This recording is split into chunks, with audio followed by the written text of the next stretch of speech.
to you too. At long last, I've appeared here. Have you been here before? No, I haven't been here before. Oh. I've always been wanting to come here, but I wasn't too sure which direction I'll be going to enter. In fact, even today, I was a bit confused. So I parked my car somewhere else because there was a gridlock in front of your gate. Okay, yes. And I was thinking that these drivers will be kind of smart enough to at least, there's a gate to a certain place. Mm-hmm.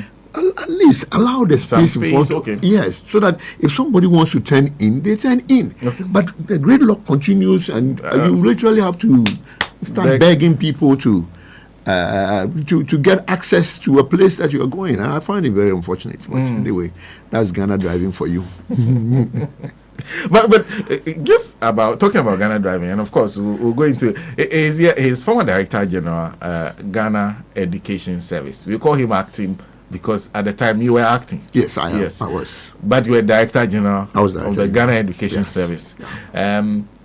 Now you are retiring now. Yes, I'm retired. I'm involved in education activities all across, also connected to the Ghana Education Service. Okay. The sector as a whole. You still do some work within education? I still do a lot of work within education. Okay. Yes. I see. I do a lot of work within education, and especially what I will call as a new but old concept coming up, which has to do with accountability. Okay. Now, we've discovered that accountability is one of the diseases plaguing the Ghana Education Service, or even the Ministry of Education for that matter. Accountability. Accountability. People are not held accountable for what they should be doing, which requires that we should get into a phase where people begin to understand what they have to do, and then people can hold them accountable. And we are looking at that component that deals with the bottom-up accountability. So it is not only that the ministry goes somewhere and say, oh, we are doing a NSAT, and we will use that to hold teachers accountable. So now, if you don't provide what the teachers you use for teaching, who holds you accountable? We should also get to that stage where we hold the ministry accountable and all the partners together in terms of all the things we are supposed to do, hold each other accountable to ensure that the system becomes as effective as we want it to be. I see. And I'll come back to that. But first, I would just like to take your attention a little bit. You are slightly older. You've seen a lot when it comes to this country. So I just want to take your views on where Ghana is currently. In terms of these elections, when we're going to the elections, what were you expecting, and did it turn out? Well, let me start from when we were going to the elections. In fact, it was nerve-wracking because when you look at all the things that were happening, you could not definitely tell, especially when the system was actually confused by the prophecies. So it became very fear-mongering in terms of somebody will come to power, another person will, this one will come to power. So it was, you needed a lot of stability to be able, and focus, to be able to stand your ground where you believe the success would come. So that was one of the big confusions, but thank God some of our dreams and our best dreams came to pass, and we believe that it was the making of God, and so we thank him very much for doing this. It's a redemption time. In fact, on the eve or two evenings before the election, I started singing the song "Freedom is Coming Tomorrow." Because I thought I had a sense that we were getting into some free states, that will allow us to chart a path that will be in the interest of, especially education in that matter. That's quite interesting, because you've had a government in power for the last 8 years, elected through the ballot box. It's a democratic governance, a government, which means that the issue of freeness should not be a problem. Are you suggesting that has not been the case? That has simply not been the case, because there has been quite a regime of terror within the Ministry of Education, and a huge regime of terror. A regime of terror in terms of the authority of the minister. who comes in like some King Kong and everybody starts shriveling into a certain space to avoid being caught at staring. So that regime was not in the interest of the working space of the Ghana Education Service. In fact, I say that we have not experienced that kind of thing. We have seen some, but this time it was a bit more brazen than one would think about. So for me, that was the climate that was created in terms of the delivery of education. And for me, that was not freedom.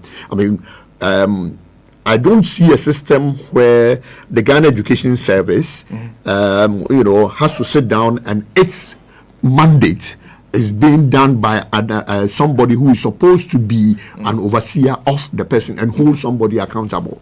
So now we don't know. If everything goes wrong, who do we mention? Do we call the Director General or we call anybody in the offices of the GES? No, we can't call them. We call the minister. Why should we call the minister? Because it's not the minister's job, but he's doing it. And so everybody kind of leans back and say, oh, it's the minister's job, it's the minister who's doing all those things, and it's the minister. So that's what you hear when you go into the ministry's enclave in terms of education. So it became kind of one power kind of situation, and definitely not in the interest of the education system. And that's the interesting conversation that we've had. Even the implementation of the free SHS has seen a lot of that. Yeah. Where headmasters got to a point where they can't even open their mouth. Yeah. No matter what the situation is, they just have to grin and bear it. Was that in itself a sign of the fact that there was some policy failure? Definitely. That in itself was a sign of a policy failure. But again, the way we managed it as a system was the problem. And it gave room for what eventually we saw as an autonomous authority, emerging along the line. In the beginning, there was a policy that was rolled out, free education or free SHS, and then, all the exacting influences were introduced. Headmaster, you can't talk, you can't even share the problems of your school with anybody, and that was very strange. You can't even now, you, in a very stylish manner, you remove parents from the discussion because you think that parents are creating the problem because of the influence of some rich ones and all of that, which the system was managing. And then you remove teachers from the discussion with parents who we serve. Okay. We serve parents, teachers serve parents. So how do you remove us from let me use the word, an association where we have to meet with them and share the things that we want them to know about how their children are performing? And you say you are forming a parents association. Of course, the parents can decide to form the association, but the PTA is as significant as an association within the structure of ensuring that the implementation process is strengthened. Because that is when parents can come together with teachers and ask questions. I don't like the way somebody says, I met a very good friend of mine when we introduced the religious and moral. Okay. Religious and moral, and he says, I don't want my son to be taught about Islam. I said, what do you mean by you don't want your son to be taught about Islam? Because we are exposing the children to all the things that are essential for them to make decisions in the future. So we are not here to proselytize about particular religions. Neither are we going to proselytize about Christianity or Islam or all of the other religions that you think about. We are only giving information. Okay. So to come and say that I don't learn, but that was another matter. And that is the kind of interaction we want to have with parents. Where parents feel free to say what they want to say, and we also have the opportunity to explain to them why we are doing what we are doing. And that is the essence of the PTA. So then it's interesting because now then there's the issue of free SHS. Yes. First of all, the name free SHS suggests freeness of education at that level. When the free SHS, the name comes to mind, for someone who's been into education policy for so long, what do you anticipate was the government intended to do? Well, it's difficult for me to anticipate what the government intended to do because it did not explain what it wanted to do. Okay. It came in without a proper briefing of what education in Ghana was. Okay. And I'll tell you why. I mean, when you talk about free education, when Kwame Nkrumah introduced free education, he had a very specific goal. Okay. And that goal was no fee paying. And no fee paying is tuition. Okay. Now, so Kwame Nkrumah started from the tuition angle. Okay. And said that you won't pay fees for a teacher to teach your child. Okay. You go to school, we will supply the books. When we have it, we'll do the textbooks, we'll do everything that has to do with your education. Government, have taken it. Okay. You don't have to worry. But those things that you have to do for your child, you have to continue to do it. Okay. So then the whole fee was set in context. Okay. So no paying of tuition fees. Across the board, that was a birthday gift, an entitlement that Kwame Nkrumah gave us right from the time that he made that declaration. And it has continued to date. Now, it then comes into direct conflict with what was the meaning of free SHS when the government was introducing it. I don't know who knows. Okay. Because in other documents that I have read, he talked about no payment of fees. Okay. Fine. What is fees? Okay. Because fees is a very broad word which has to be unpacked to be able to know exactly what you are referring to. But the challenge was that people, Ghana has a very common statement, and even though there was F cube, you had a situation where most parents were saying that school fees wireding, school fees wireding, but there was F cube. If you could not pay school fees, which means by interpretation that your child is attending a private school where he has to pay fees, then remove the child from there and bring him to the public sector and you won't pay fees anymore. But we accepted it and we allowed the whole community to kind of terrorize us with school fees widening, all in, to the extent that they were thinking about private schools. And that was also a mentality that, private schools good, public schools bad. Certain things were actually encouraging that kind of understanding, but there were things that government by policy was working hard to try and reverse and try and help people to understand. So back to the free SHS, what was it? What was the free that the government was taking? Okay. Because I can say without fear or favor that in under the auspices of the climate that the free education entered at the secondary level, the only things that were being paid for was feeding and other school materials that students needed. So, for example, if they needed exercise books, additional exercise books besides what maybe government could produce or government is unable to produce it and all of those things, parents would produce that. Now, materials for their personal upkeep. So school uniform, school jersey, house jersey, clothes for the school's cloth, and all of those things. They were the things that were being paid for, and none of those items stayed in the school. They were the personal property of every student. Okay. So the students went. So what you paid for, you took. What you paid for, you took. Okay. Where there was government textbooks, you borrowed. Okay. And you sent it back at the end of your course so that others will come and use it. So when it comes to the specific things about fees, they were the things that you needed for your own stay, for that matter, in the school system. Now, so within that mix was a complicated feeding fee. Okay. Now, the feeding fee was the one that was the whole issue around this. But what I'm trying to do now is I'm trying to understand what free was, because I don't get a proper understanding of what the free was and what we were told to do, because tuition had been free since Kwame Nkrumah started 1960 so even onwards. Before they came to power, nobody was paying for tuition up to the university. Okay. Nobody pays for tuition in Ghana up to the university. Okay. Except you are in a private school. Okay. In the government system, you do not pay. Okay. except you are in the private school. So that is out. That freeness is out. It's covered. The only thing you paid for was food, because food was for you. Okay. The other things like the cloth, the school uniform, and all, they were for you. And the principle that underlay that was the fact that, it's like the father bringing up a child. At home, what do? You feed your child. Okay. The government doesn't even have to come and feed your child for you. You brought the child up, so you have to feed the child. That was the basic principle. Okay. And for me, that is the one that confuses me about this whole concept of freeness around the senior high school, which now has become an albatross around our necks. The matter of feeding. Yes, the matter of feeding is the one that is a critical problem when it comes to the free SHS.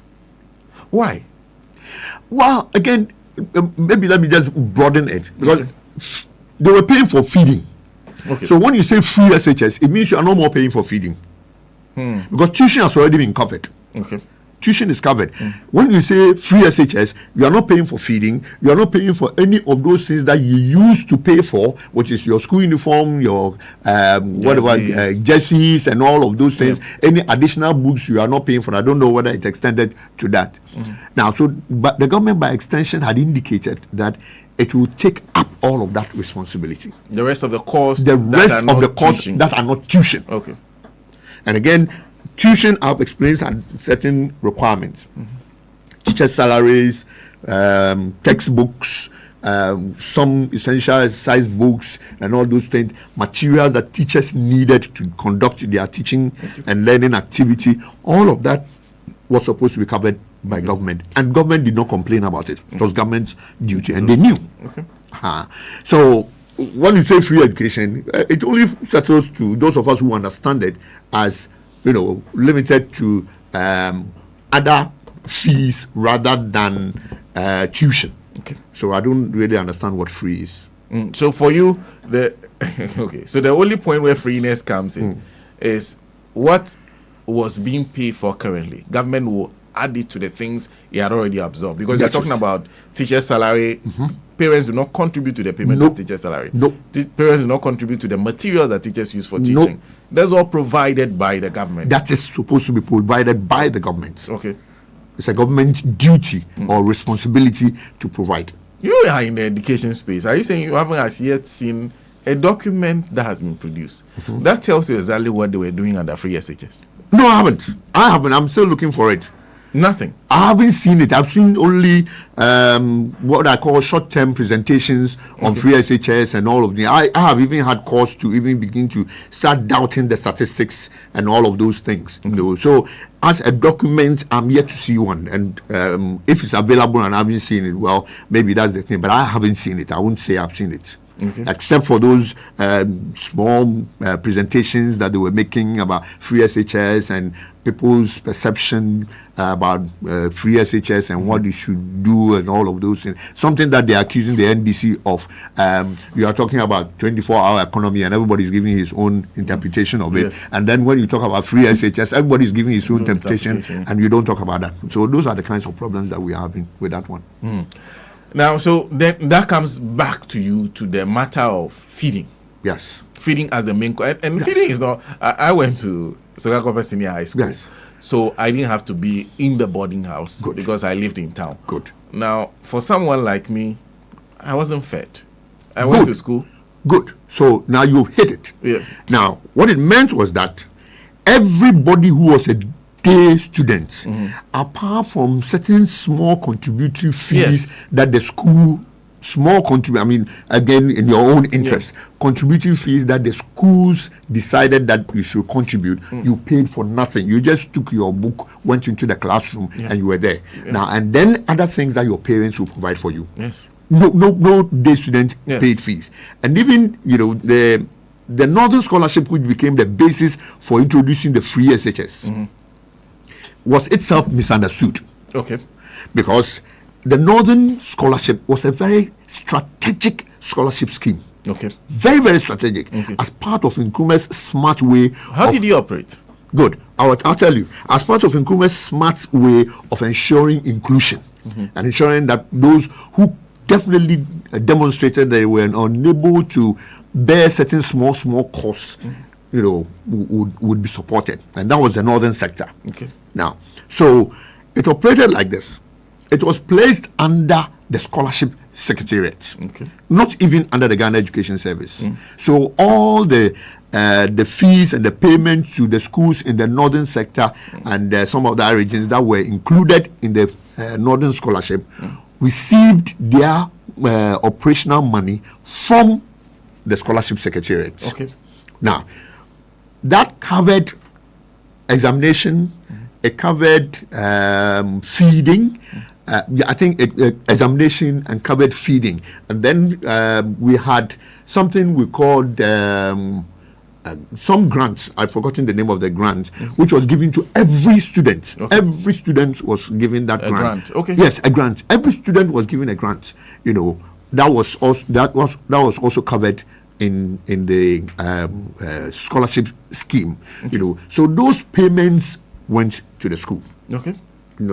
And students did not have to contribute to that because the government was giving that to the schools and paying the teachers salary. So that was how they operated. But you see that at certain points when the state became it started getting indebted, some of these fees were delayed, and it created some controversy for most of the schools in those parts of the country where they were supposed to get those fees. And so that is one of the key things that came up as, even there you had problems and all of those. But we were able to negotiate, and the whole food purchasing process itself was done according to the space that the school was located. And in the northern region, their school menu was largely northern kind of food. They have the jollof and the TZ and all of those things, which were tailored to the kind of environment that they lived in. And the farmers and the people who provided the food, they were the people from whom the headmasters bought a lot of their feeding. So those things did not really create a problem for them because they could manage that and do all the negotiations and ensure that things would go right. But the difficulty was that the release of those scholarships weren't that regular, routine, timeous to enable the headmasters to be able to take care of the things that they had to do. So you're saying if we were structuring the free SHS according to what was done in the north, did we get it right? Based on what you're saying now. Well, in terms of that principle, we didn't get it right because the southern part of Ghana was considered relatively comfortable. Okay. Now, we didn't get it right because we did an egalitarian policy that attempted to subsume everybody into the net. Okay. But if you look at Kwame Nkrumah's strategic policy, the north was a very poor part of the country in those days. And Kwame Nkrumah was determined that no, the north cannot continue to remain there because, if you fix school fees, they won't definitely have money to pay. They can't pay. So something must be done to be able to gradually bring the northern sector into the national fold. So we could have done the same thing for based on a proper study for those parts of the southern sector that had conditions similar or akin to the northern sector. And then we can apply some of that scholarship to them. But we should not do it all over the country to make it look like, the country had enough money even to cover what Kenneth Furata said, I can pay the school fees, to cover Kenneth Furata's payment of the school fees. And that is what we did. We didn't strategize it like Kwame Nkrumah did. He strategized the northern scholarship, and it was solely northern.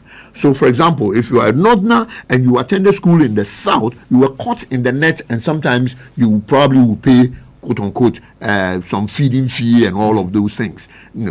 But if you were a northerner and you were in the north attending school, you just pack your bag and then come into the school, and then you are fed and you go for classes. Your examination fee is paid. So you didn't have a problem. As for day students, they will just wake up early, they wash their face, and then come and go. They paid nothing. A few things that was done though. One, they were selling the free, which is a matter you said were not clear in your mind as to what what that free means. Yes. Secondly, over the period they realized that there's a need to silence headmasters very early, because the headmasters then started talking about the challenges they were experiencing as a result of the way the students were coming in now. Because there were logistical challenges. There were matters of, if boarding is free, everybody then wanted to get into the boarding house. That increases the numbers. What do you make of the way in which it was rolled out in that manner? That gives everybody the impression, oh, me too, even though I don't have money, my child can go into the boarding house. What do you make of that approach? That was the error in the approach, because if they had been very selective in even making people understand what they were covering under the free, that would have enabled the Ghanaian populace to decide whether they want to be part of this or continue in the pattern that they were going, which meant that they would still be paying some contribution for the feeding of their children, because they were not paying what we call school fees. Because tuition was covered by school fees, and that one government was already paying. Right. So with that, everybody said, oh, now if it is free, why do I stay home? Because I don't have to stay home. I must go into the boarding house where there will be an additional icing on the cake with food. So everybody rushes into the boarding house. But in the past, if you could not pay your feeding fee, you were best staying at home, because the food was given to only those people who were in the boarding house. Even that, I know at a point when the NDC was in power earlier on, they were looking at ways of trying to kind of get into that space, and they provided some kind of feeding to cushion the day students, because it was getting a bit unfair. It was not getting equitable, you know, because but even then you could not even allude equitability to it, because those who are eating are paying. Okay. So if the day students want to pay, then they should also pay for lunch. Okay. And then it will have been equitable. Okay. So the school will get money for lunch, prepare lunch, and all of them will go into the boarding house. That is equitable. No, but we removed the equitability and said, oh, no, everybody is egalitarian. Everybody enter and go and enjoy yourself, and then we will feed you and you learn and you go. That's the idea of free. So that was where they had the problem. You know, because they didn't really look at the different aspects in terms of how it is. But I can tell you that the NDC actually thought about these things and looked at all some of these angles. So there were conversations around this. There were conversations around this, to ensure that we were able to really, fix ourselves into a system that would also help the day students. Okay. So you see that under the progressively free, they introduced the feeding for the day students as one of the things. But that was a very expensive move, because when you calculate the cost of feeding the day students alone for lunch, that only was lunch. Only lunch. That was a humongous amount of money, because how much money were students paying per day? 2 cedis. 25 pesos. That was the last fee they paid for feeding per day. Okay. Now, we all know that you can't use 2 cedis, 25 pesos to really do things, but we're kind of building on the mass. Okay. So the mass gave us quite a lot of money. Okay. And then we could balance off and do and get all those things fill in and feed the numbers. Okay. Even to some extent, people who were still in the boarding house but who had not even paid their fees. Okay. So that was possible. But if you say you want to pay for the day students from government quarters for lunch alone, I was running into some serious, almost 300,000 Ghana cedis for only lunch for a term. Yes, and it was, and I'm not talking about everybody. I'm talking about for only the day students. Let's say for a term. I mean, that was money. That was big money that we could have put to something else.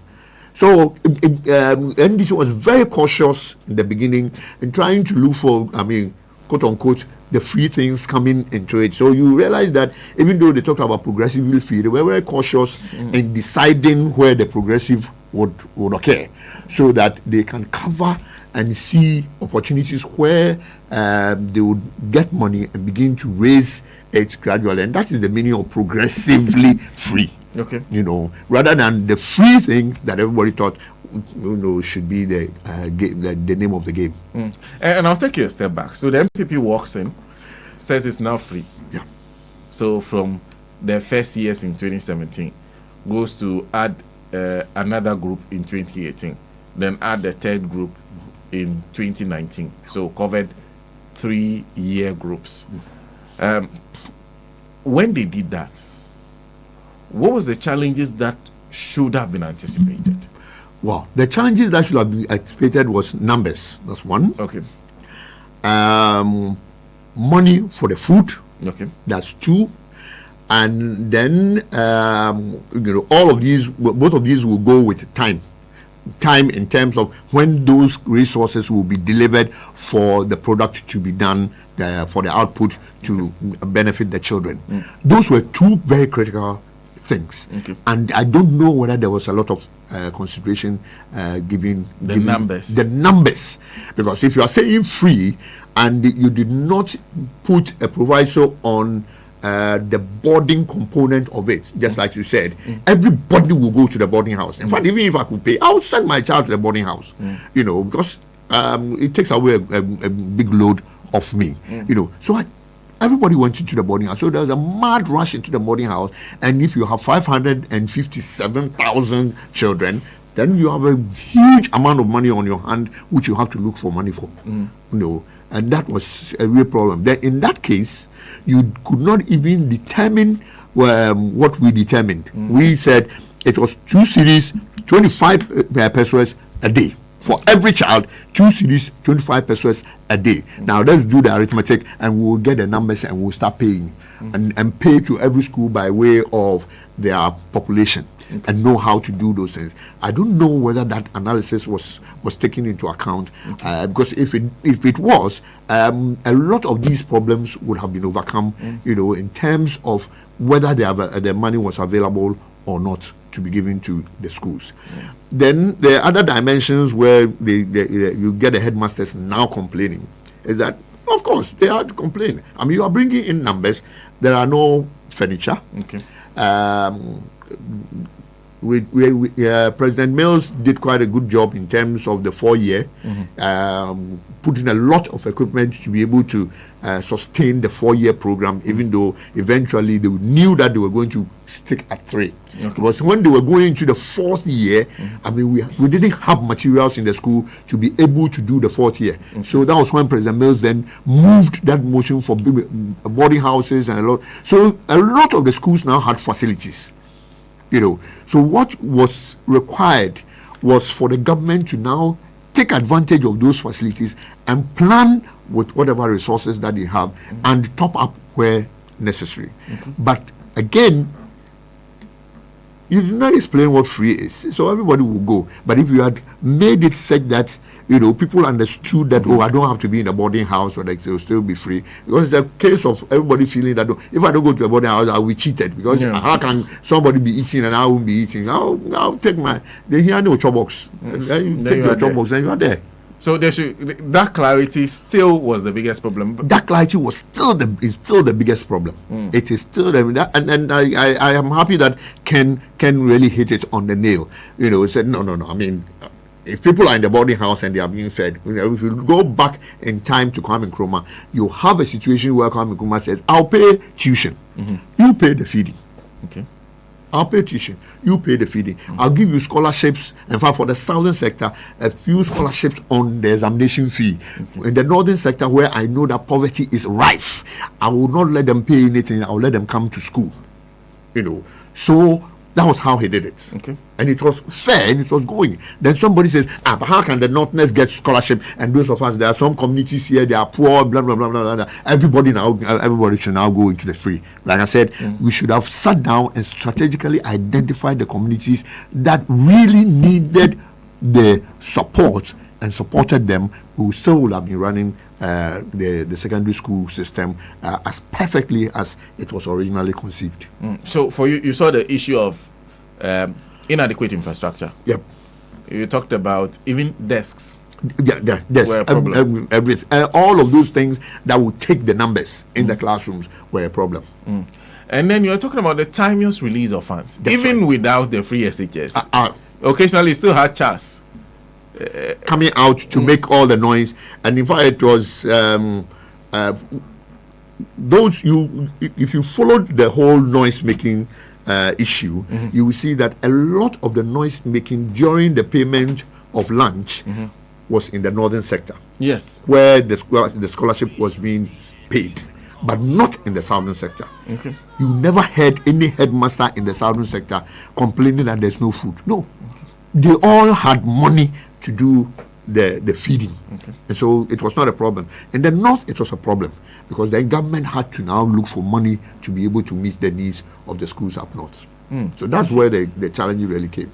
And then the another issue that was raised was the approach to the feeding now, because you talked about the fact that headmasters had absolute control over the feeding issue. They procured locally and used that to prepare food for the students. Then government took over. They were the ones who now supply the food. The quality of the food and everything were issues. Was that always going to run into problems? It was definitely going to run into problems, especially because you had taken the whole country as a single unit, where you would now begin to decide, for all of the then there were about 600 to 700 schools. Now you are going to decide for all of those. All of those schools, except for the 225, some of which had adopted different ways of ensuring that their students were in school. Now, so there was a problem of really taking that whole thing as a unit, instead of looking at a separation in terms of how to deal with the specifics of that whole lot. So maybe it was in their interest to begin to think about that approach and centralize it. Maybe it was in their interest, because then that provided a job opportunity for other people to also get jobs, and then you take the job from the headmaster. And I was very surprised when the whole issue was based on the fact that headmasters are corrupt. I mean, headmasters are corrupt. And so if headmasters are corrupt, don't give the feeding to them. Let us do it central. I mean, such a baseless point. Headmasters are corrupt. And so take away the feeding from them and then send it to a central point and do that. Even during the time that we were paying fees, government in its wisdom, decided that it will set up regional warehouses, where it would, let's say, to support the feeding of students, where it would procure certain critical items that schools needed directly from wholesales, or from the industries, and then put them into those places, and at a cost that was very bearable for all the schools. So you go there and then you pay. Now, at a point, we did that, and government said, we'll strike a difference between the government cost and the real cost, and then you give us a little balance. Right? So the school thought that it was a good deal, because now you don't have to travel to Accra from Bolga to buy, let's say, something like milk. Government brought it straight to Bolga, and then you went to the Bolga warehouse, and then Navasco will come and then take it from the warehouse at an approved fee that the government had agreed with the school system, including the small percentage that government wanted to take, which was a good deal, which was a very, very good deal. And so when you take all of that and land it into, let's say, a place like I don't know whether I was going to say NAPCO, National Buffer Stop place, which is, was a growing enterprise. It was not even it was a growing government system where they were still looking for avenues in which they would strengthen their buffer activities. So they suddenly entered into this situation of looking for food, in order to meet this. But if they had allowed the headmasters and to take advantage and ensure that they bought items within their community, the whole challenge of the food issue would not have been a problem. You know, and would have been better managed at the headmasters level, because some headmasters had very, very effective ways of managing the food in their stock, you know, such that it was even very difficult for anybody to begin to start stealing from the school stock and all of that. The headmasters were dealing with all of that. So, well, from the accusation that headmasters are thieves, you know, the same people who have to feed children who are staring at them. And when there is a strike, the students don't go to the metro. No. We don't go to the metro. We go for the headmaster because we know that our fees is going to the headmaster. So those kind of things, you know, it becomes very tricky to kind of begin to allude that the headmasters are corrupt, and for that matter, they cannot do this. And so you take the job from them, and they are there. Something that they could even do. I'll give you a fine example. When the government came up with the planting for food and jobs, I said, that is smart. But they have undermined that policy because they have taken the feeding from the headmasters. But what the headmasters have done, take Bolga for example, tono and all of those things. You talk about tomatoes, you talk about bokun, onions and all of that. In the northern sector, they could have even reduced the cost of some of these items because they were planted there. So people were taking advantage of doing some small farms, and you would have spread the costs. In fact, we went to Brazil in connection with the school feeding program to understand how Brazil was doing it. And that was just how they were doing it. You don't buy any food from outside. You can buy from outside, but the bulk of your menu should be structured around the food that you eat in your environment. So you are buying within your environment.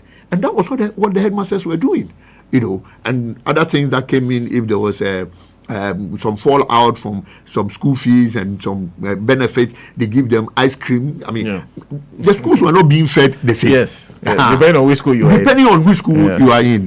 Depending on which school I don't know whether Sugasco was doing that, but I know that Winnipeg Secondary School were eating ice cream. Ice cream, yeah. The boys were eating ice cream, were eating eggs, eating chicken, and all of those things. And the gobe was also very rich. I see. You could see very rich. Winnipeg Secondary School. Winnipeg Secondary School. Now today they can't do that. Then my boss really enjoyed. Anyway. Oh yes, he really enjoyed. Yeah, but then having said that, now we are at a certain point. No, first let me bring in then the gold track, yellow track, the tracks that came in. What's your understanding of what it was supposed to do? Again, that was, for me, I'll quickly say that it was meant to deal with the numbers. Okay. So that was a simple thing of dealing with the numbers. But even when you get to dealing with those numbers, you need to be very, very strategic. Okay. You know, we had, if my guess is correct, we have over 100 schools that we had classified as that was the popular request of students. Okay. So if you leave the students to choose 100 schools, they will all go for those schools. Okay. So we knew those numbers. Okay. And then we went down and down and down, the second grade, the third grade, and the fourth grade. Okay. So we understood the dynamics around that. So now, if you want to deal with those numbers, you go for that kind of distribution in terms of where do the population rush to. Let me channel it that way. Now, within that close, you had a number of institutions which were high performing. Okay. I'm avoiding the use of category A. Okay. Which were high performing. Okay. Now, so you want to strategize around the high performing. So that you can maintain a certain climate that will sustain the high performance. Okay. You know, so you look at that and decide. So I give a fine example. Wesley Girls. Now, there was this, I always get balancing between this. There's a development concept that talks about isomorphic mimicking. Okay. Isomorphic mimicking is simply taking best practices in certain countries, but not doing the things that entails that those practices work in your country. Okay. That is what we have been doing. For the past 8 years, we have been in that state, taking practices from America and not doing those things that will let those practices work. Okay. Yeah. So that situation was where we got ourselves. So Wesley Girls is a good school. Okay. Wesley Girls is where a lot of girls, and again we had the advantage of using it as a fine opportunity to strengthen our gender girls education dimension.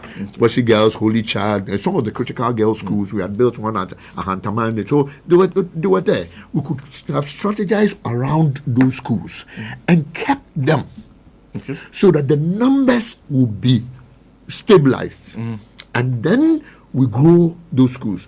But you took it and then you spread all the red, gold, green across the board, because everybody must go to certain schools, because this time it is free. If you even get 47, you can go and do science.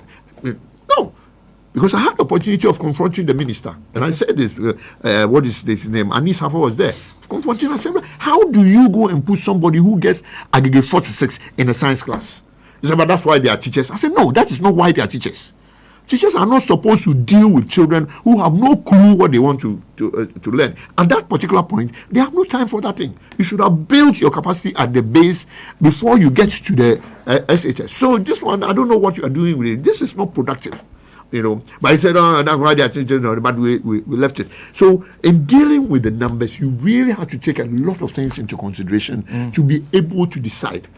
Even though they chose certain places, and this time they chose some of the community schools, to say, they will run a single track and all of those things, and create the burden on even some of the schools that were performing. And I think that's where they got it wrong. That's where they got what was that going to create? Because you could see a situation recently. Students went to school for 27 days, and then before we knew, they were out. And when you check the time when they are supposed to resume, it's going to 4 months. So it means there's a problem of, and I'm sure you've taught, time on task. Yeah. How much time does a student even spend in the classroom? And that was definitely going to have an impact on him or her. Were those issues that were to be expected from the approach? Yes, there were issues that were to be expected from that approach, but could have been managed. The numbers are different from what I call the duration in school. Okay. Because that one can be managed. Okay. Now, the reason they are not able to manage the numbers in relation to the duration in school is all about the feeding.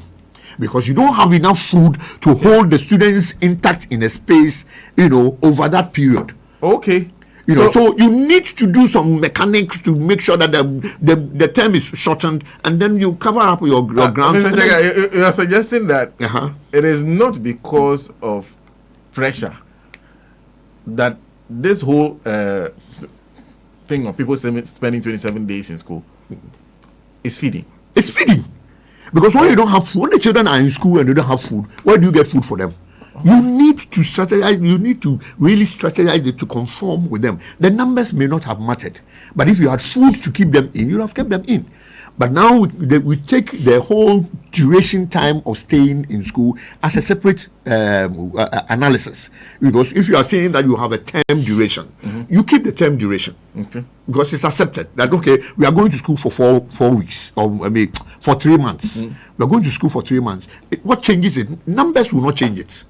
Numbers in the schools should not change it, as long as you have what it takes to keep them for that period. Now, because you don't have what it takes to keep them for that period, you do some magic and all those create all those problems for yourselves and all of these things, and then you shorten the holidays. Okay. Why? So that is part of the management of the process. We don't think synchronistically in terms of what should be done to ensure that the system operates in a very, very fine and effective way. I see. That's quite interesting.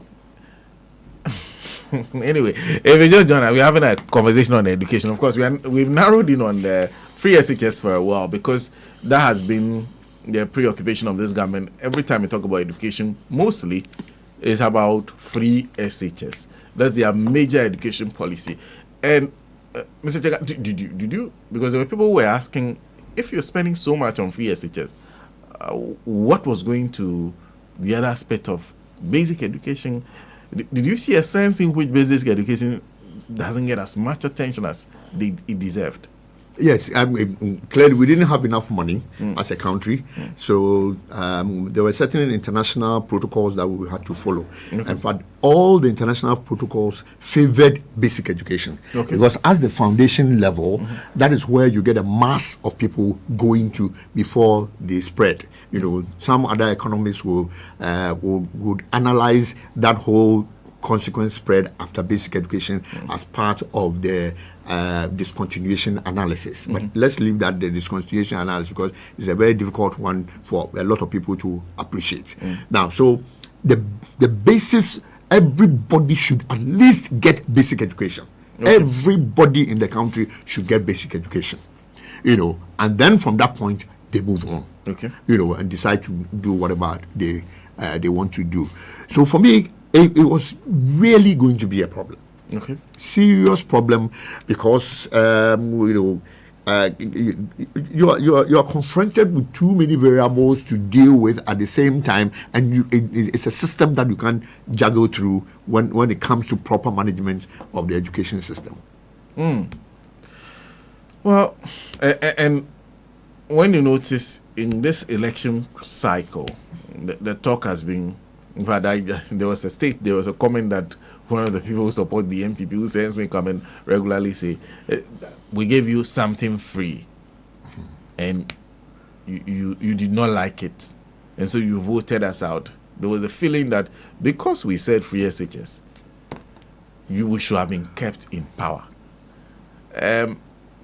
And I know you are basically an education person, but when you hand somebody something like this and a person speaks in this manner, what do you think is a message coming from the Ghanaian?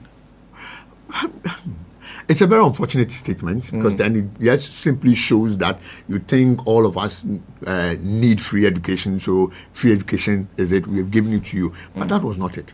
But we know from the consequent analysis that went on, even with the systematic imposition of taxes, that free education was used as a basis to impose all of those taxes. Because they said, we have given you free education, we have released funds into your pocket. Quote unquote. So what are you doing with those funds? Those funds should be able to cover for other expenses of the state. So, I mean, if you tell me you have given me free education, why are you then putting all those funds around, all those taxes for me to pay? I am not feeling the free education because I have to, that money that you think I'm saving, I'm spending it on taxes. So there is no benefits over there. I know a lot of Ghanaians did not do that analysis. There's no benefit there. And the government felt that, we have given you free SHS. You know, so when you talk, that is the reason why they say, when you say anything, we have given you free SHS.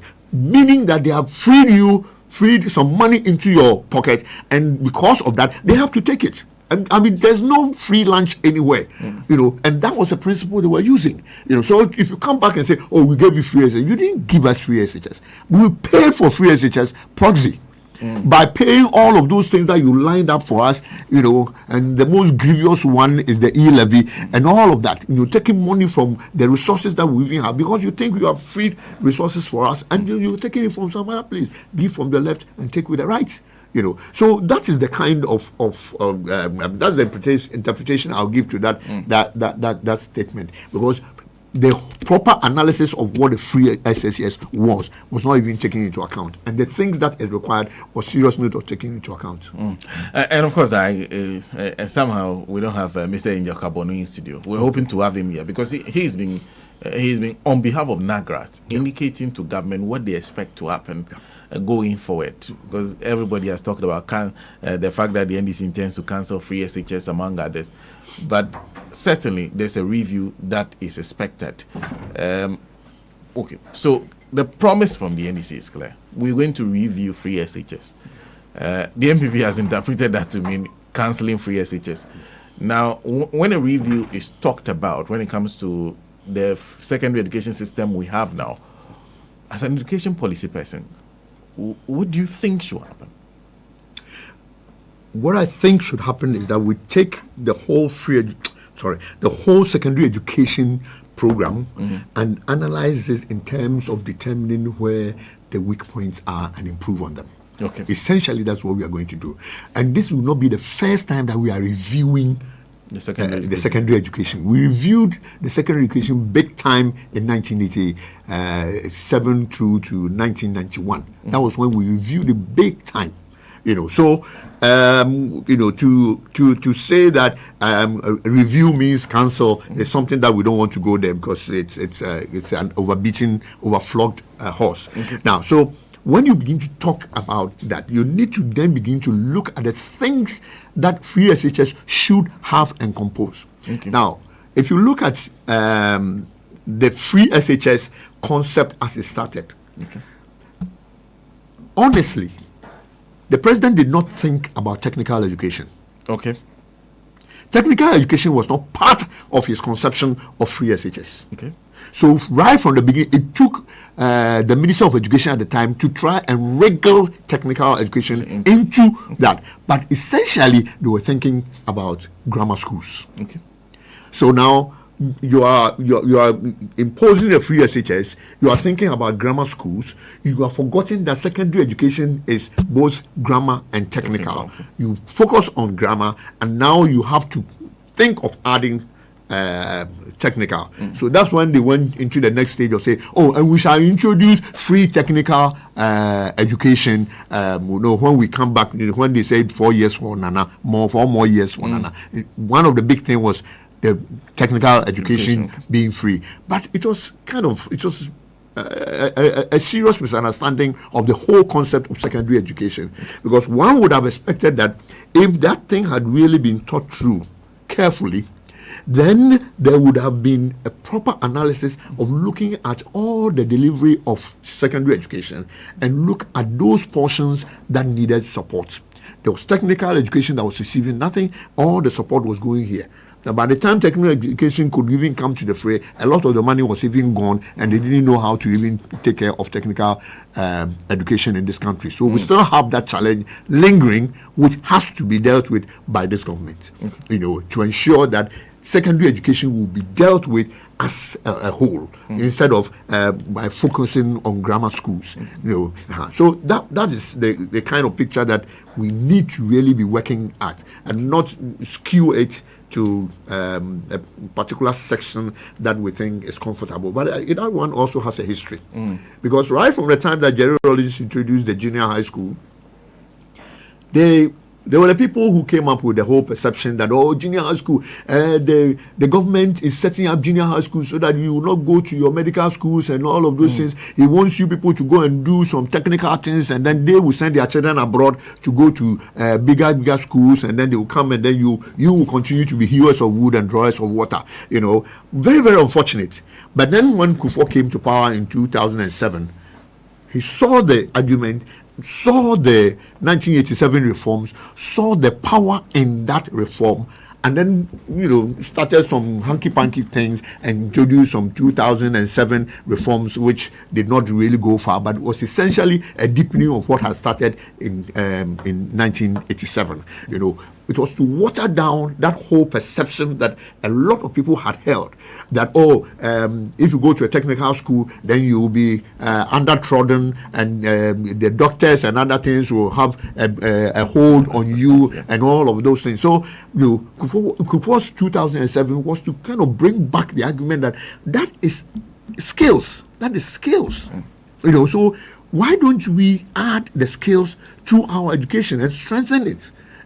That was a wake-up call, and he brought it in just to wake us up. But we were very much asleep with senior high schools grammar, and we did all that we could. And some actors in the Ghana Education Service decided to spoil the cake by redesigning a lot of things and undermining the whole technical education component, and making it look like a second-class course, and those who did not have a future, and all of those, you only be ordinary carpenters. But the carpenters are the ones who are building all our tables and chairs in our homes, and you think that he's not an important person. So that is where the challenge was, and so for me, it's just a way of ensuring that we have broadened that scope, reduced all the negativity around technical education, strengthen it, and ensure that we bring technical education, if not at par with, higher than the secondary, the grammar schools, because it has to do with skills. And today's world is about skills. It's not about, some other things. I see. But then what do we do with, because basically the word is free SHS. Yeah. Yes. What do we do within that scheme? Yeah, within that scheme, I think that we probably will have to throw the word free SHS out and start doing a free secondary education. Okay. So then everybody feels a part of that particular mode.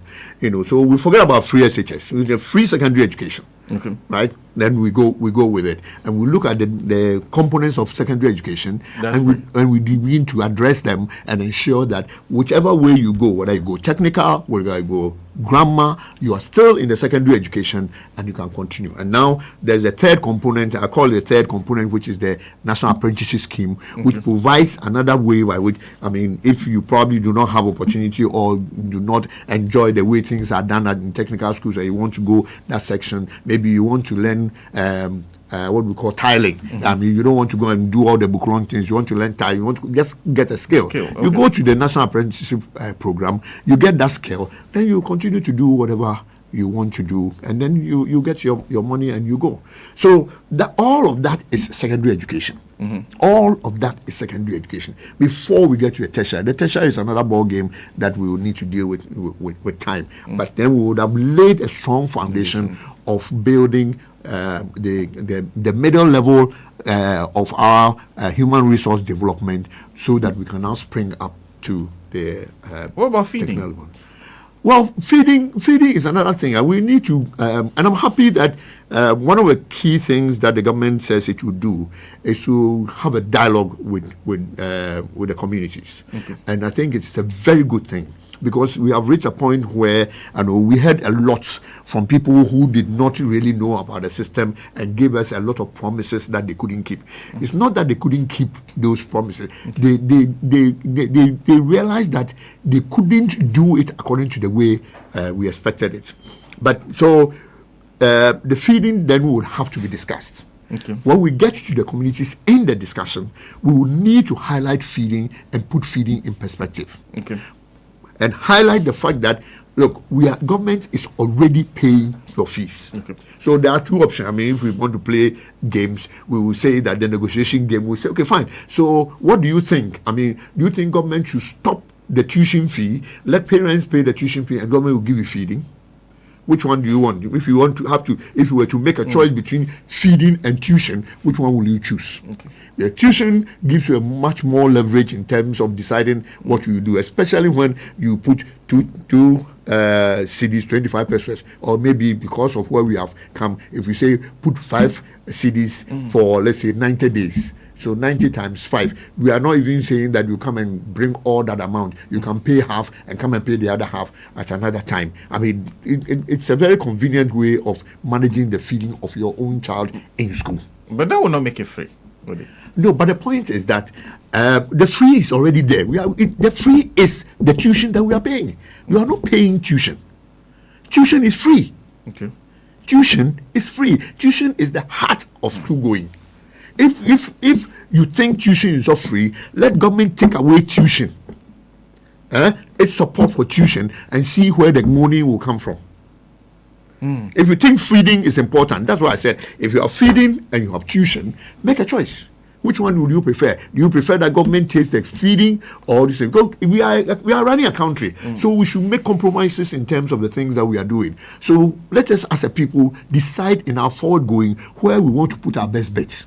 But the MPP concept is, you don't pay anything. Yes, you don't pay anything means that what you were paying when you were there, you won't pay it. Yes. What were you paying when you were there? You were paying only for food and other things. So if you're not, if the government says now things are difficult, maybe I'm just kind of assuming to that discussion. We say things are difficult. We need to move forward as a country. Now, we've come to a point where we need to take a decision as to where we want to move our secondary education. We have committed ourselves to tuition. publicly, you don't pay tuition fees, right up to the university. And even the president has added another layer on the cake, which again relieves people along the line in their pressure times. Now, so all of that will be captured into some extension of the tuition. Now, what you were paying for was feeding, and the feeding has also now been absorbed into the thing. But we cannot absorb all the feeding, because we believe that when you give birth to your son or daughter, you must give the child food to eat. So let's reason around that. Because what were you paying? If you are paying 2 cedis 25 pesos for food alone, and we leave you with, they say, okay, fine, you can pay 2 cedis 25% for food, but we won't, all the other things you won't buy, but the government cannot provide that. So you go and buy your exercise book. You definitely buy the exercise book.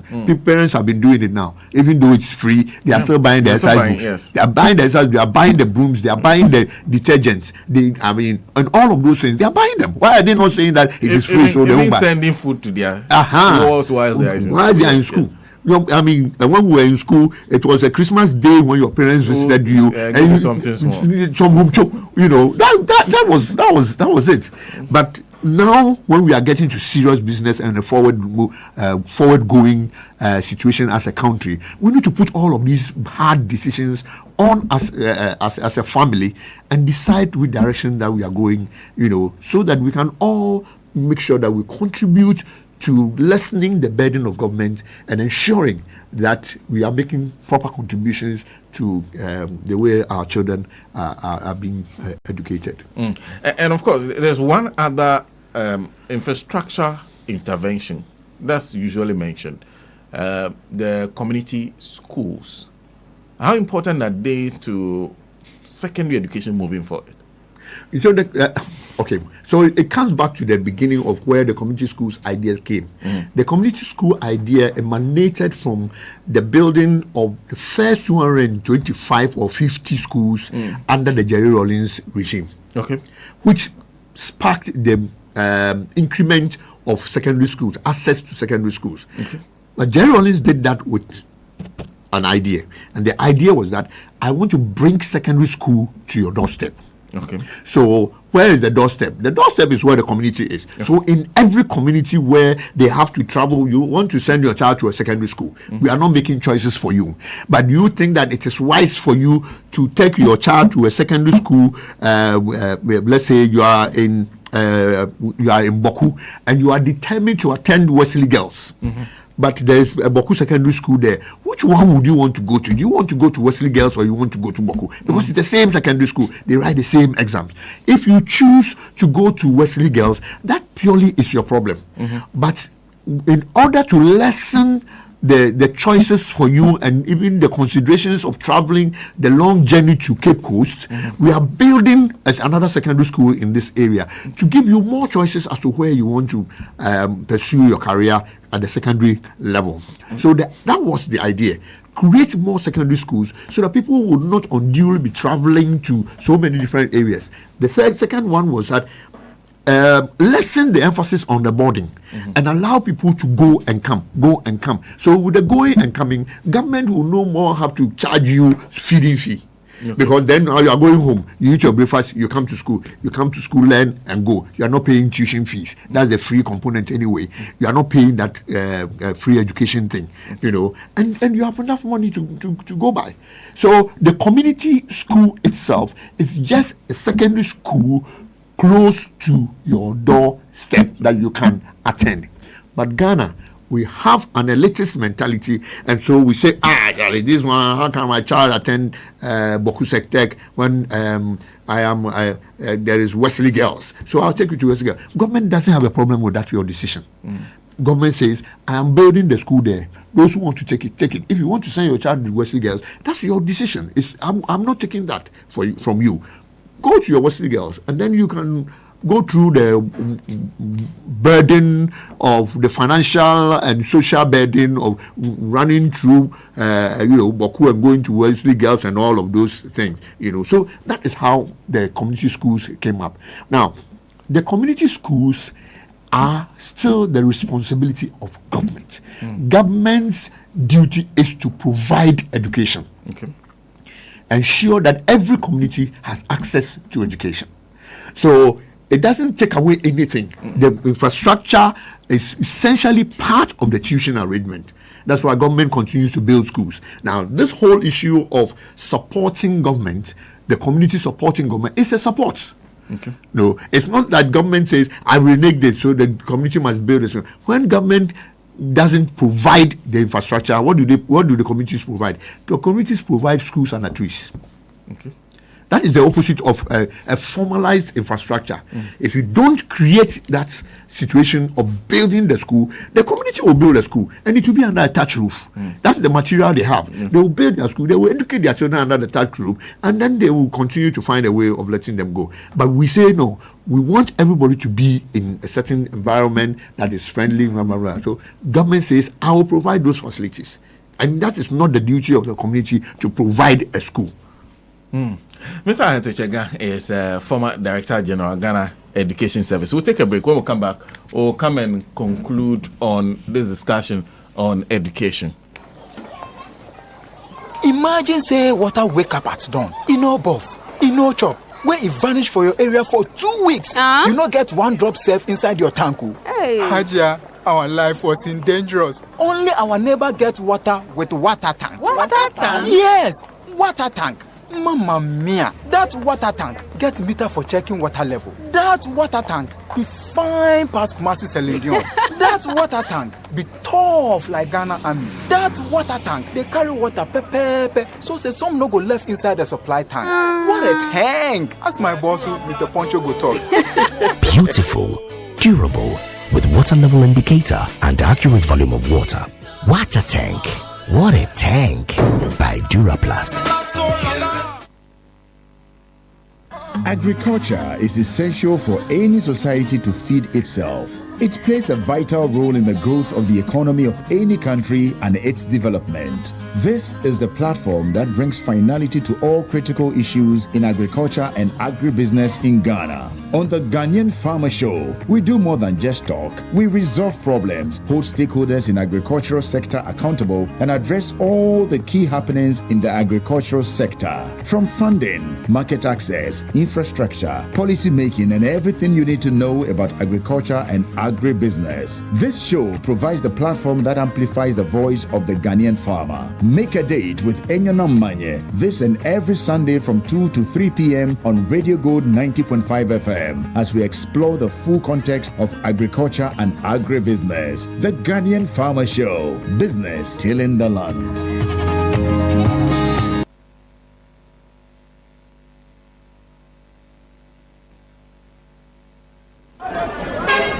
Ban Herbal Center, na juma power ye ewo my Ghana team. Say we be on via see your bonny dear.